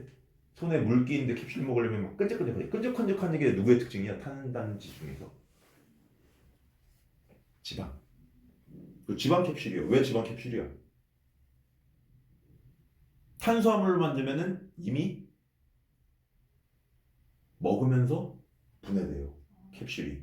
그리고 위에 만나서 염산 만나서 약이 맛이 가. 단백질을 만들어도 위에서 분해가 1차 일어나니까 염산 만나서 맛이 가. 근데 우리가 영양소 흡수하는 데가 어디였어? 소장. 융털이라고 부르는 옛날에 그 배웠던 요 털이 있단 말이야.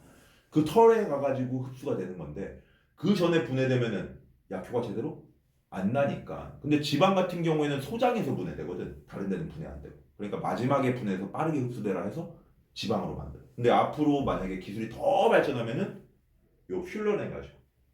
퓰러렌 결합 딱 봐도 어떻게 생겼어? 되게 단단하게 생겼지. 그러니까 지금은 이거를 제대로 풀 수 있는 기술이 없긴 해.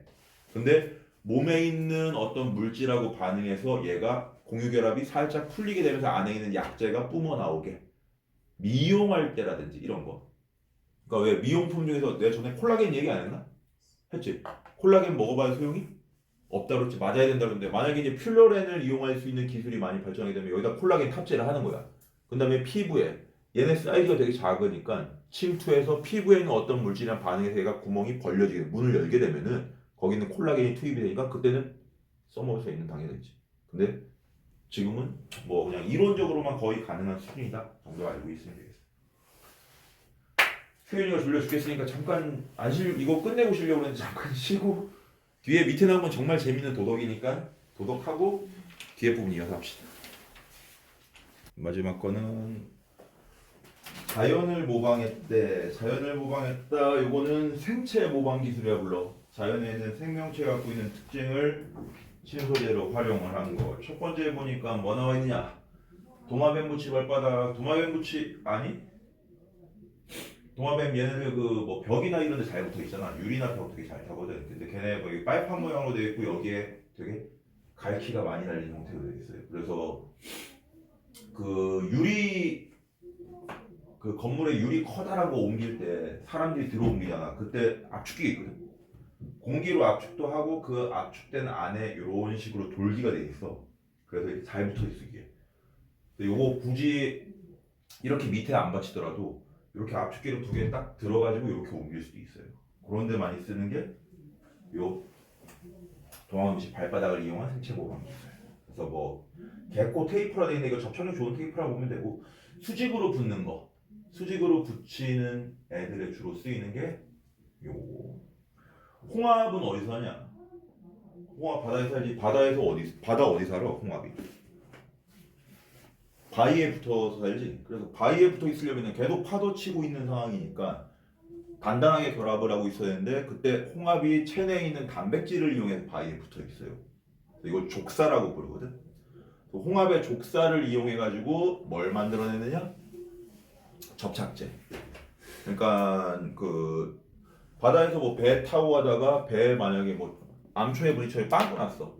깨졌어. 그러면은 임시적으로 그거를 채워놓을 것이 필요한데 부품 가지고 해가지고 접착제 일반적인 뭐 쓰는 돼지본드 이런 거 가지고 붙을 수가 없거든. 물에 들어가면 얘들 다 흐트러지는 바람에.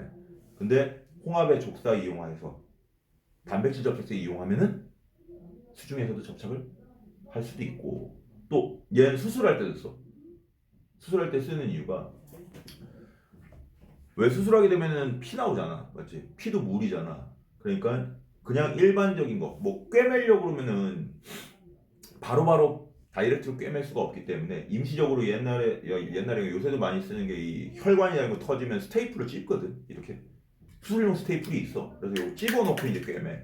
근데 요새는 좀 기술이 발전하니까 스테이플로 찝지만 중간중간에 빠져나오는 구멍이 있을 수 있기 때문에 거기에 이 홍합 족사를 이용해서 만든 단백질 접착제를 쫙 발라. 그러면 임시로 메꿔져 있다가 그 다음에 꿰매고 이런 식으로 떼내고 이런 식으로 써먹는다 정도 알아두면 되겠고. 다음 그 밑에 거미줄 같은 경우에도 단백질이지.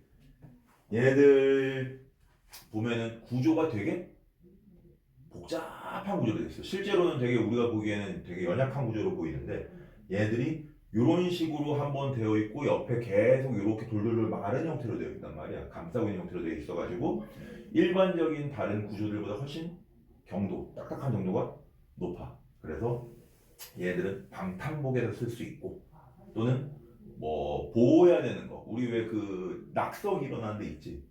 돌 막 떨어지는 산 주변에 보면 이렇게 그물이라기보다 철조망 쳐놨잖아. 그런 구조를 만들 때 이 기술을 많이 응용을 한다. 알면 돼. 박쥐는 눈이 제대로 보여 안 보여? 안 보이지. 얘네들은 초음파 이용해서 물체를 확인하는데 박쥐의 초음파를 쏴가지고 이 반동을 통해 가지고 물체가 있다 없다 그것 통해서 비행하는 거를 응용을 해서 요새 보면 사람 구하기 어려워가지고 뭐 쓰냐? 로봇 쓰지. 서빙할 때도 로봇 왔다 갔다 하는 가게들이 은근히 많아요. 그래서 가다 보면은 그게 막 움직이다가 사람이 있으면 어떻게 돼? 돌아가. 역시 걔가 모든 방향으로 뭘 쏘고 있으니까 초음파 쏘고 있으니까. 로봇 청소기도 마찬가지지. 지나가다가 뭐 문턱이나 이런 거, 책상이나 이런 거 있으면 비껴가잖아. 초음파를 통해서 반동을 이용해가지고 물체를 확인한다. 연꽃 어디 사냐? 연못에 살지. 그래서 얘는 밑에도 물이고 위에도 물이야. 그래서 비가 많이 오게 되면은 안 그래도 뒤쪽에 물이 많은 상인데 위쪽까지 물에 잠겨버리게 되면 얘가 살 수가 없기 때문에 위에 발수라고 해서 발수라는 뜻이 물을 밖으로 내보내는 뜻이거든. 구조가 이런 식으로 막 되어 있는 거야.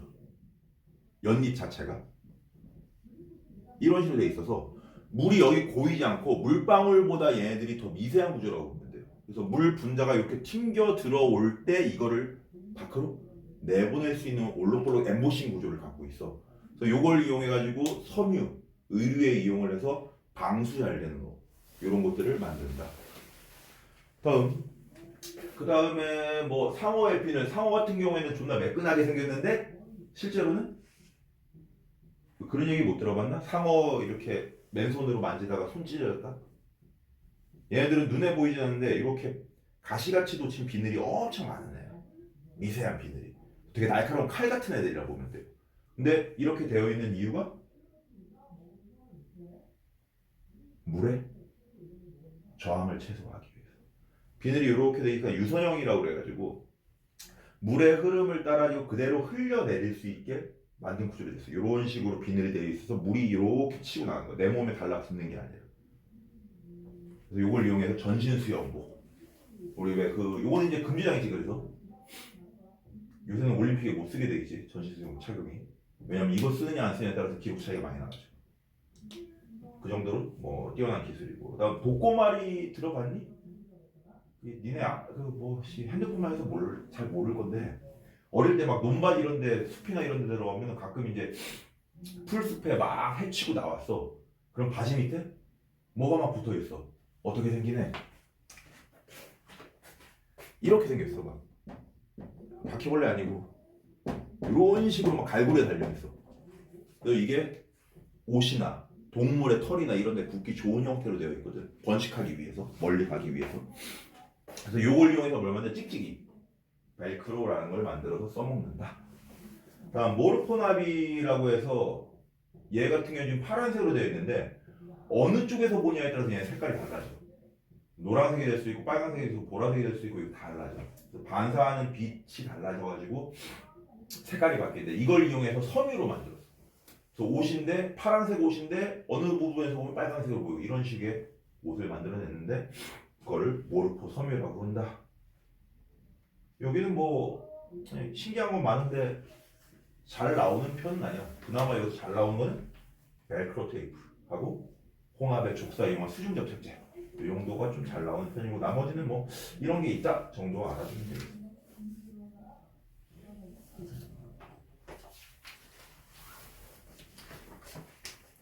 자, 단원을 이제 쭉 넘어가면 되죠. 물리랑 화학은 진작에 했기 때문에 싹 넘어가서 숙제는 오늘 배운 데까지니까 조금 많지.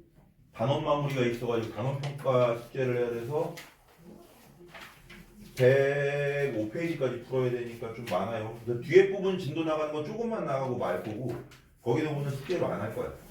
내용만 좀 되살려 보면 되니까 138페이지 보면 되겠습니다.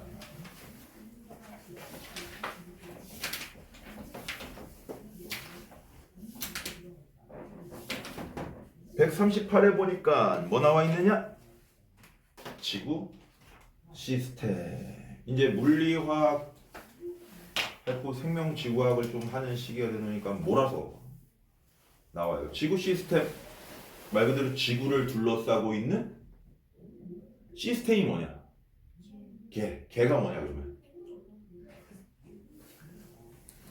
혹시 과연 도현이는 FM 너무 잘해 좋아. 근데 딱 물어보면은 개가 그럼 뭐야? 그러면 시스템이 설명이 개야. 개라는 건 간단해. 서로 give and take, 뭐 액션 앤 리액션, 상호작용, 인터액션이라고 부르죠.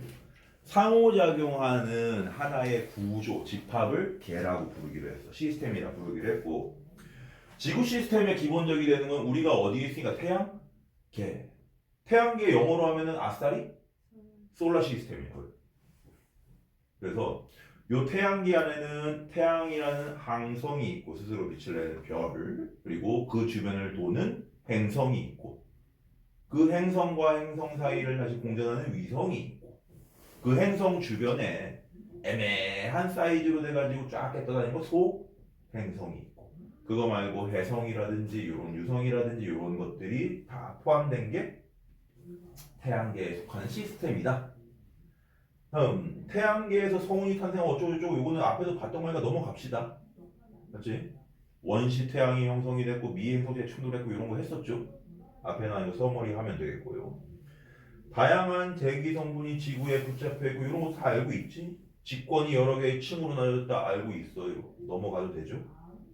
지구 시스템은 결론적으로 태양의 역학적 에너지에 영향을 받아서 뭐 빛에너지, 열에너지, 그리고 태양의 중력에 영향을 받아서 구성되는 시스템을 얘기를 하는 거고 서로 상호작용을 하고 있으면서 총 몇 개의 권으로 나뉜다? 5개. 기권, 직권, 수권, 생물권, 우주, 외권. 그렇지? 그래서 요 중학교 때 했던 거예요. 우리가 제일 중요하게 봐야 되는 거는 앞에 있는 3가지. 기권, 직권, 수권이에요. 생물권은 뒤에 따로 조금 나오긴 하는데 여기는 너무 안 어려워가지고 문제고 외권은 들어가면 한없이 어려워. 그래서 중요하게 시험에 어렵게 나올 수 있는 것만 좀 짚고 넘어갈게. 자, 처음에 기권 앞에 뭐 붙여서 대 붙여가지고 맞지? 대기권이라고 부르지? 몇 킬로미터까지가 대기권이냐? 1000km. 그래서 옛날에 우리 압력 배웠던 거 기억나? 기압? 중3 때 배웠죠?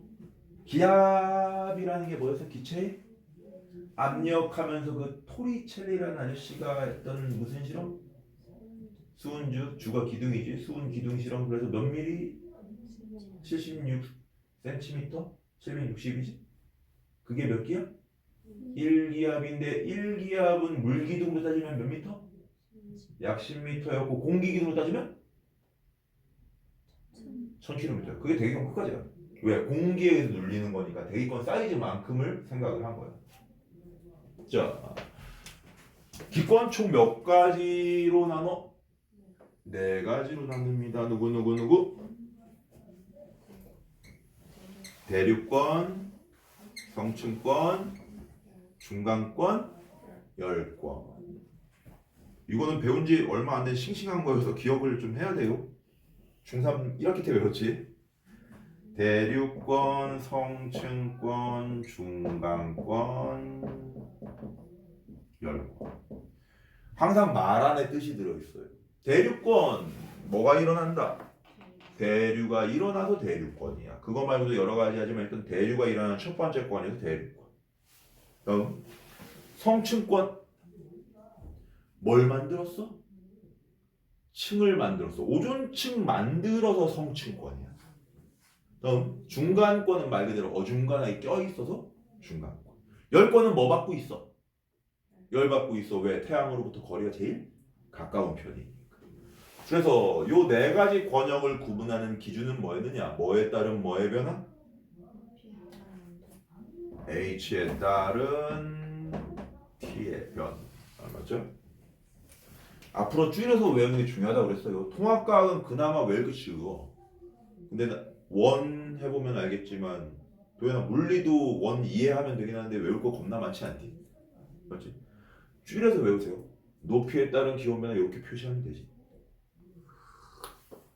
자, 첫 번째 대륙권부터 봅시다. 대륙권은 온도가 점점 줄어들어요. 왜?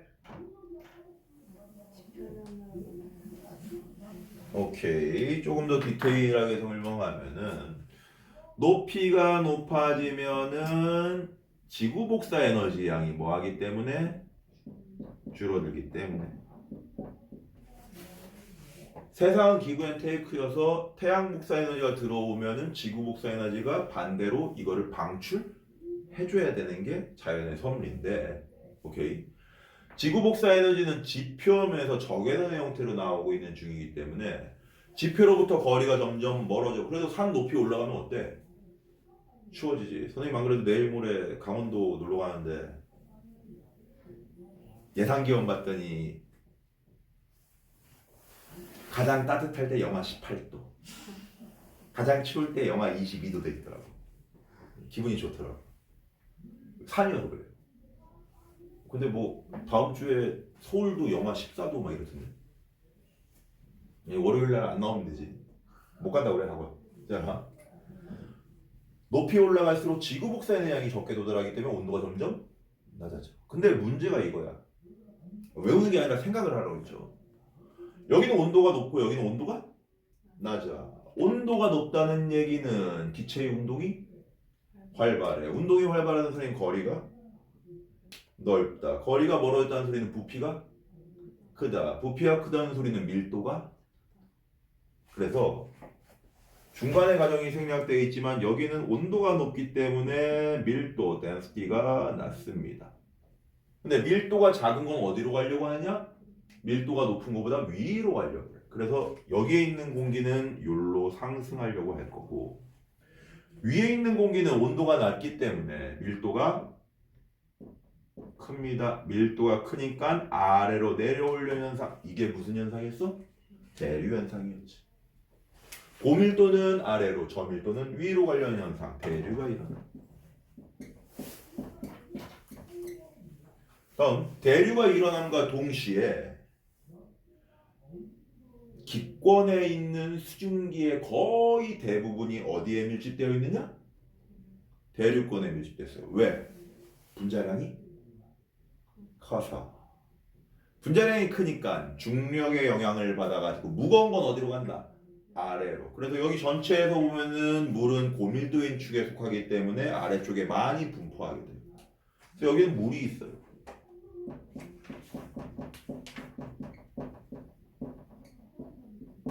그래서 요게 두 개 콜라보해서 나오는 게 뭐였어? 기상현상. 눈비, 구름 이런 거였죠. 기상현상이 일어나는 곳.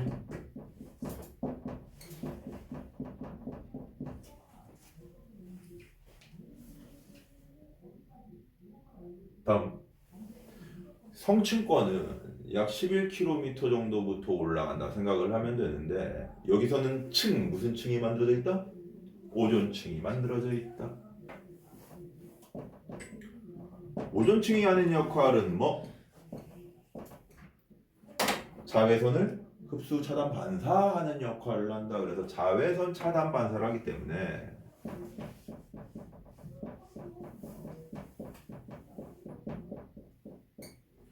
올라가면 올라갈수록 온도가 높아졌습니다. 오케이. 다음, 여기는 아래쪽이 차갑고 위쪽이 뜨겁기 때문에 이미 차가운 놈은 아래에 있고 뜨거운 놈 위에 가 있어. 공기가 움직여 안 움직여? 안 움직이기 때문에 대류가 일어나지 않는다. 대류가 일어나지 않는다는 소리는 공기가 잘 이동하지 않는다는 소리니까 공기가 안정적인 상태지.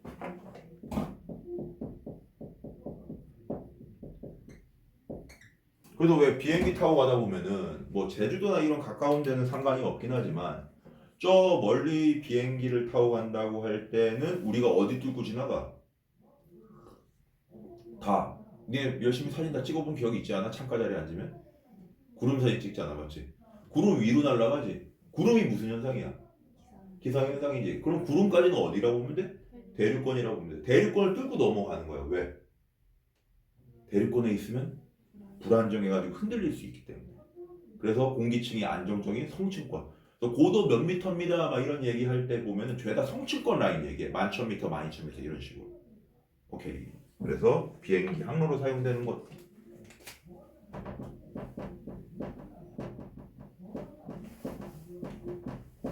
여기가 성층권이죠. 다음 위에 가면은 어중간에서 중간권이라고. 뭐가 어중간하냐? 위치가 어중간해. 성층권으로부터 오존층이 있는 라인이랑 거리가 상당히 멀어. 그리고 우주로부터 직접 열을 받고 있는 열권하고도 거리가 상당히 먼 상태여서 얘는 올라갈수록 온도가 점점 낮아서 중간권과 열권의 경계면인 중간권 계면이라고 부르는 데서는 영하 80도 정도까지 내려가. 엄청 추운 상태로 됩니다. 그래서 얘는 위치가 어중간하니까 높이가 올라갈수록 온도가 낮아지는 형태로 나와서 역시 무슨 현상이 일어날 수 있냐? 똑같이 대류 현상은 일어납니다. 근데 수증기가 거의 없기 때문에 기상 현상은 일어날 수 있다 없다? 없다.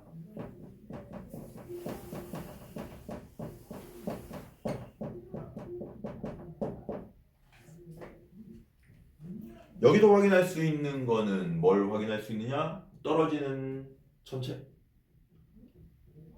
유성. 흐를 유자 써가지고 유성이라고 그러죠. 유성을 확인할 수 있는 공간이다. 왜 유성을 여기서까지밖에 확인을 못하느냐? 여기도 공기가 존재하긴 존재하지만 공기의 밀도가 큰 편이 아니야. 당연히 높이 올라갔으니까 중력이 약해졌고 대기가 많이 분포하지 못하는 상이야. 근데 아래쪽에는 겁나 두꺼운 분 계셔요. 누구? 오존층이라는 게 계셔. 그래서 천체가 외부 천체가 지구 중력에서 끌려 들어온다고 치면 공기가 100% 뭐 하느냐? 마찰을 해. 그래서 마찰 열에 의해서 타버리기 마련인데 아직까지는 공기의 밀도가 큰 편이 아니기 때문에 타고 있는 천체를 확인할 수 있는 거. 그리고 별똥별이라고 그러지. 이렇게 꼴이 나오는 거. 이거 타가지고 마찰열 발생하는 게 보이는 거죠. 여기까지 들어오게 되면 거의 타버리고 그럼에도 남아가지고 운석으로 떨어지는 애들이 있긴 한데 걔네들은 보기가 힘들지. 사이즈가 작으니까. 그래서 유성이 관측되는 곳 중간고. 다음 마지막 10권은 높이 올라가면 올라갈수록 온도가 높아져. 왜 높아진다? 누구와의 거리가 가까워서? 그렇지. H가 높아지면은 T가 올라간다. 왜냐? 태양과 거리가 가까워질 때.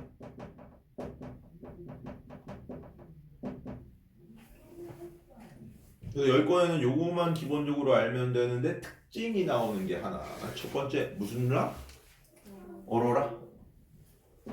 도연아 오로라 뭐니?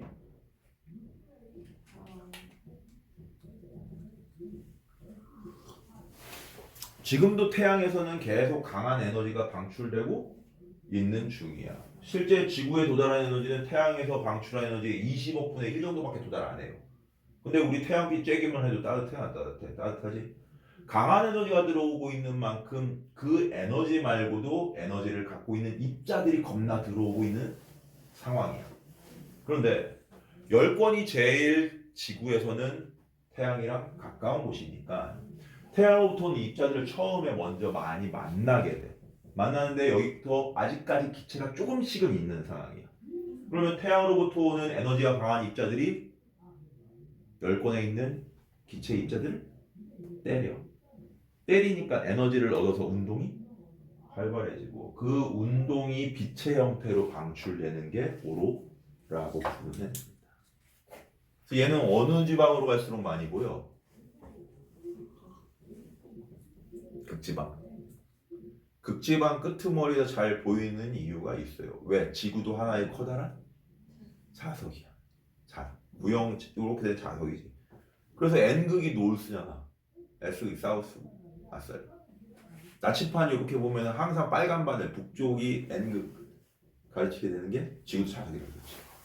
그래서 여기 있는 입자들이 충돌하는 게 오로라고. 하나 더 알아야 되는 건 전리층이라는 거 알아야 돼. 도현이 전리층 들어보지 않았어? 전리층은 뭐니 그럼?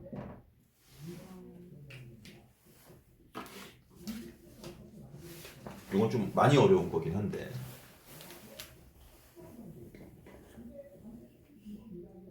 전기적으로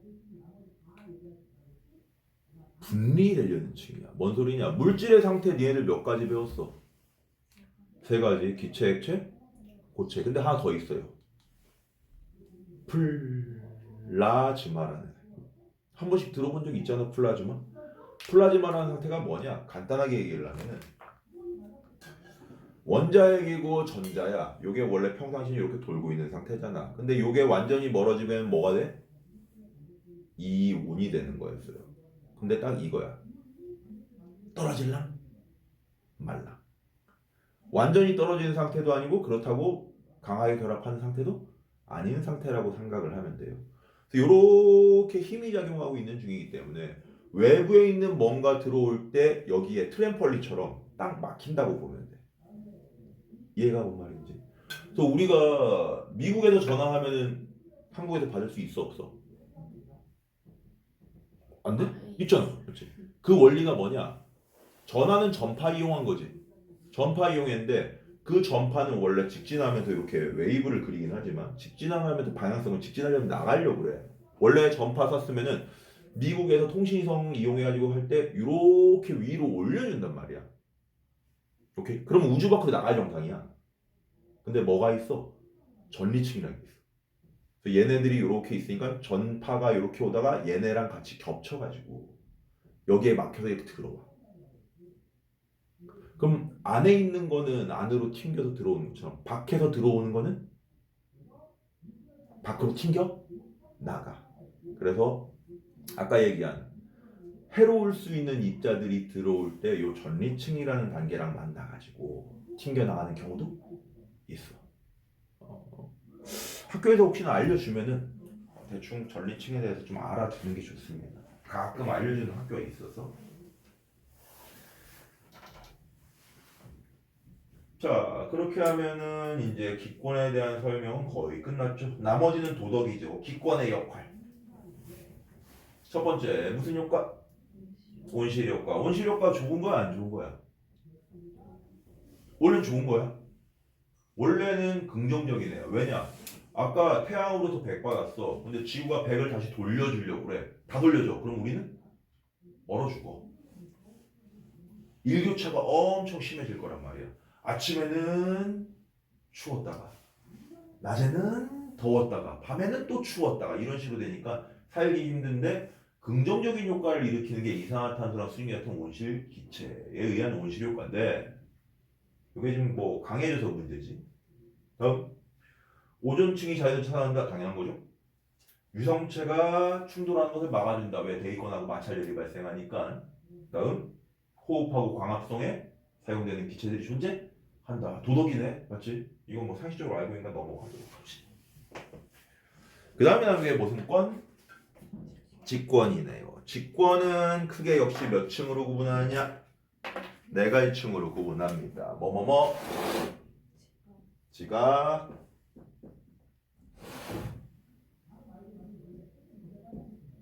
멘틀, 외핵, 내핵.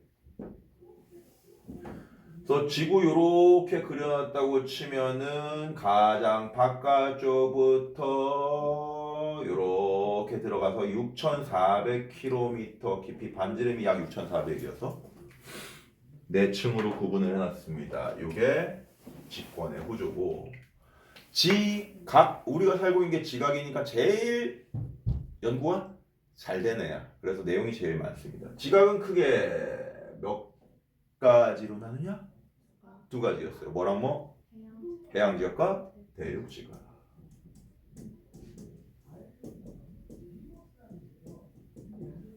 대륙지각은 산이 있잖아, 맞지? 높이 솟아오른 만큼 아래도 깊이 들어가 있어요.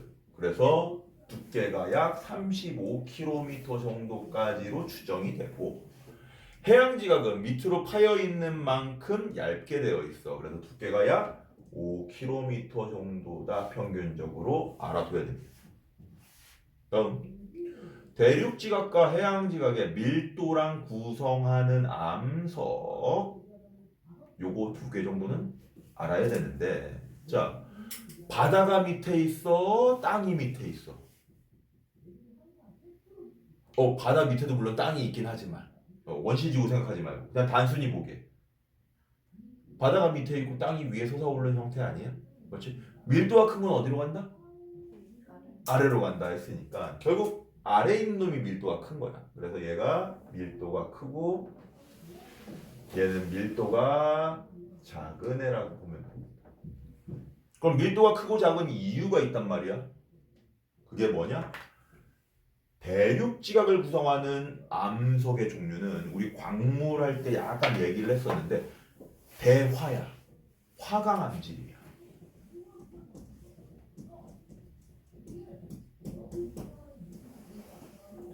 해양지각을 구성하는 암석은 현무암질. 세윤아, 현무암 어디서 많이 볼 수 있니? 우리나라. 제주도. 제주도 가서 현무암 보면은 제주도에 있는 바위, 심지어는 제주도는 해변에 모래가 무슨 색이냐? 검은색이야. 현무암이 그럼 무슨 색이야? 검은색에 가깝다고 보면 되지. 어두운 색이에요. 얘는 어두운 이유가 있어. 왜 어두워? 어두운 광물이 많이 포함되어 있어. 근데 어두운 광물이 왜 어두워? 무슨 원소가 많이 포함되어 있어서? 그렇지. 철하고 마그네슘이 많이 포함되어 있어서 어두워. 근데 철하고 마그네슘은 무슨 원소야? 금속 원소지, 그렇지? 금속 원소니까 밀도가 크겠어, 작겠어? 크죠. 상온에서 고체인데 빽빽하게 들어있어. 그래서 얘가 밀도가 큰 거야. 같은 얘기예요. 그러니까 생각을 하면 이건 좀 풀리는 거야. 외울 필요가 크게 없이.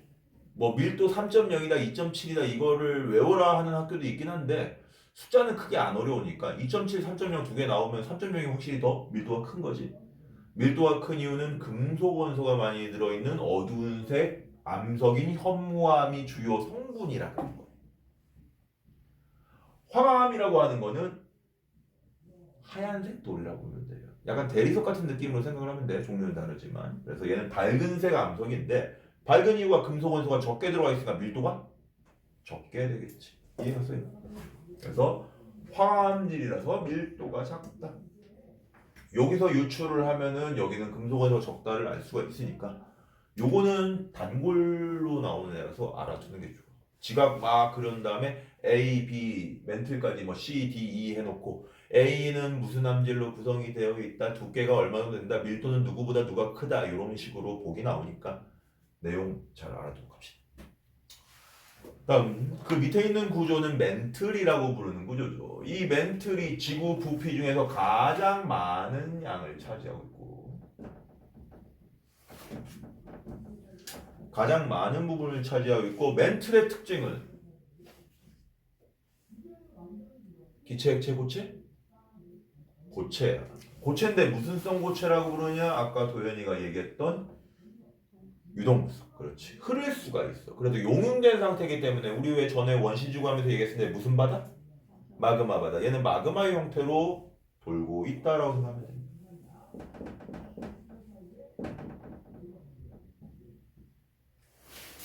유동성 고체인 상태에서 지각이 이동할 수 있는 원동력. 판이라고 부르는 거 있었죠? 판이 이동하는 원동력을 제공하는 게 멘틀. 다음에 나오는 게 외핵이죠.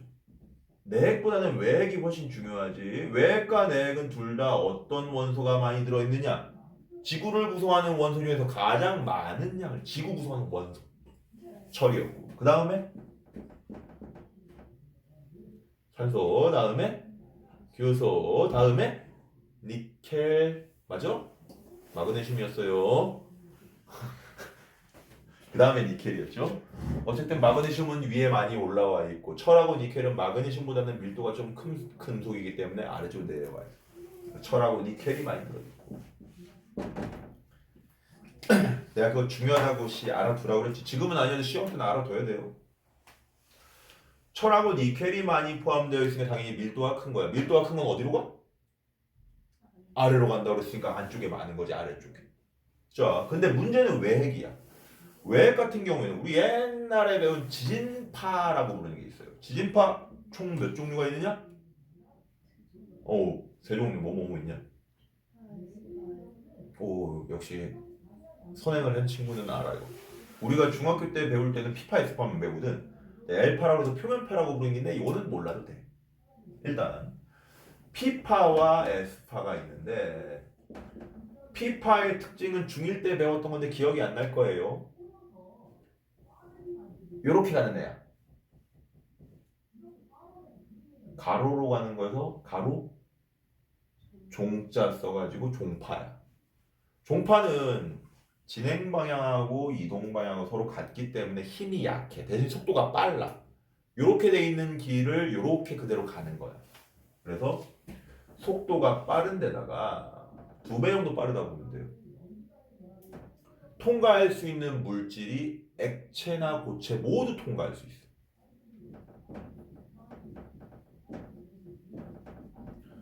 근데 에스파는 우리 지진 나면 피해 일으키는 애야. 횡파라고 부르는 애였지. 요렇게 이동하는데 진동은 요렇게 하는 애야. 그래서 위아래로 자꾸 들쑤시니까 피해가 큰 거지. 요렇게 가니까 속도가 더 느려.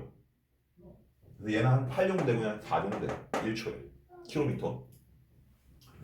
속도가 느리고 속도가 느리니까 특징이 있어. 어디를 잘 못 나갔냐? 액체 상태를 뚫고 나기 힘들어. 느려서라고 생각하면 돼요. 액체는 통과 못해. 그래서 이 지진파를 이용해서 지구 내부의 지진파를 뚝 쏴봤더니 P파가 지각일 때 조금 빨라지다가 멘틀에 와가지고 속도가 조금 증가하다가 지구 중력에서 점점 빨라지다가 외핵에서 갑자기 뚝 떨어져요. 왜냐?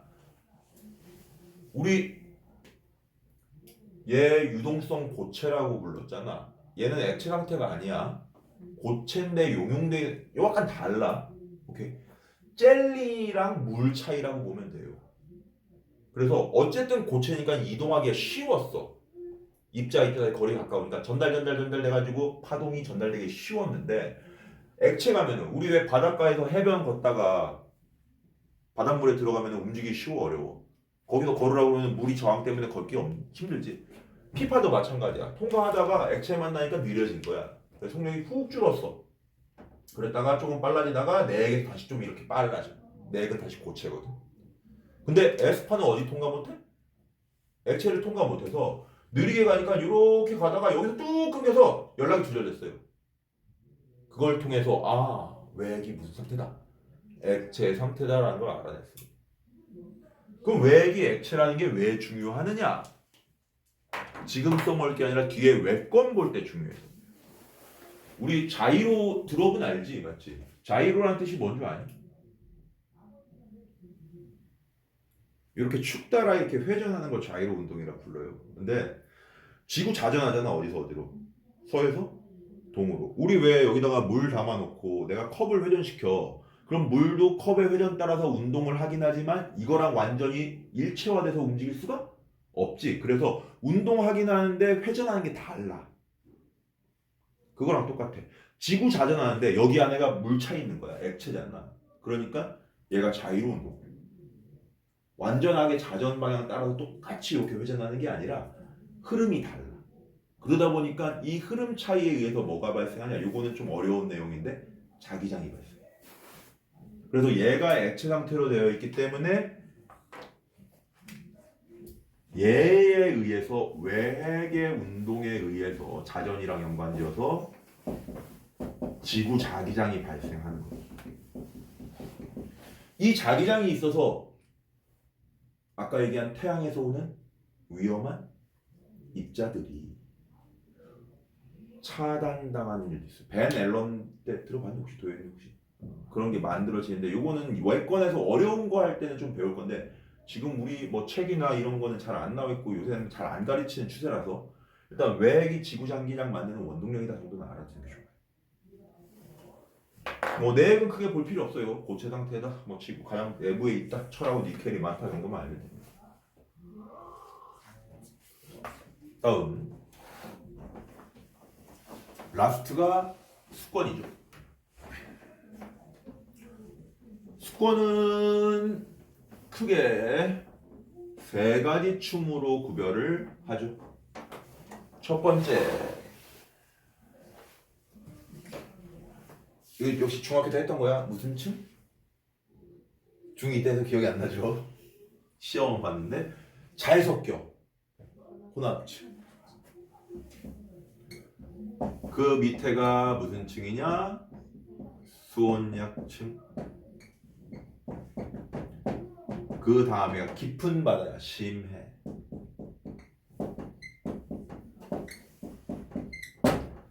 이렇게 층 3개로 구분이 되고, 자, 혼합층은 누구와의 거리가 가장 가깝냐? 지각이랑도 가깝고 일단 태양이랑 거리가 가깝고 태양 복사 에너지가 잘 도달하니까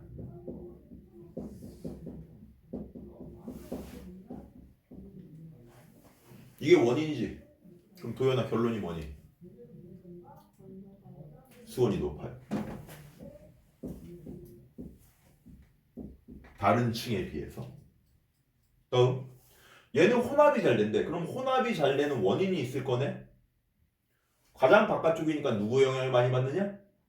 대기, 바람의 영향을 많이 받아. 그래서 바람의 영향을 많이 받기 때문에 혼합이 되는 결론입니다. 여기 층은 수온이 높고 바람의 영향을 많이 받아서 혼합이 잘 되기 때문에 혼합 잘 되니까 가장 바깥쪽과 가장 안쪽에 있는 수온의 차이가 거의 없는 상태가 혼합층. 이런 식으로 나온다 보면 되겠어요. 다음 밑에는 무슨 층이래? 수온 약층이래. 세윤아 말 그대로 무슨 뜻이야? 약해지는 층. 약해진다는 소리는 수온이 점점? 그렇지. 그래서 얘는 온도가 이렇게 떨어질 겁니다. 왜 낮아져? 그렇지.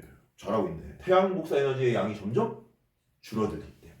그래서 도달하는 태양 복사 에너지 양이 깊이가 깊어질수록 태양 복사 에너지 양이 줄어들기 때문에 온도가 낮아지죠. 그럼 온도가 낮아지면서 무슨 일이 발생한다? 위에가 온도가 높고 온도가 높으니까 밀도가 아래쪽이 차가우니까 온도가 낮아서 밀도가 큽니다. 그럼 아까 대류권이랑 마찬가지로 오케이 대기권 했을 때처럼 고밀도가 고밀도 자리에 저밀도가 저밀도 자리가 있으면 대류가 일어나지 않아.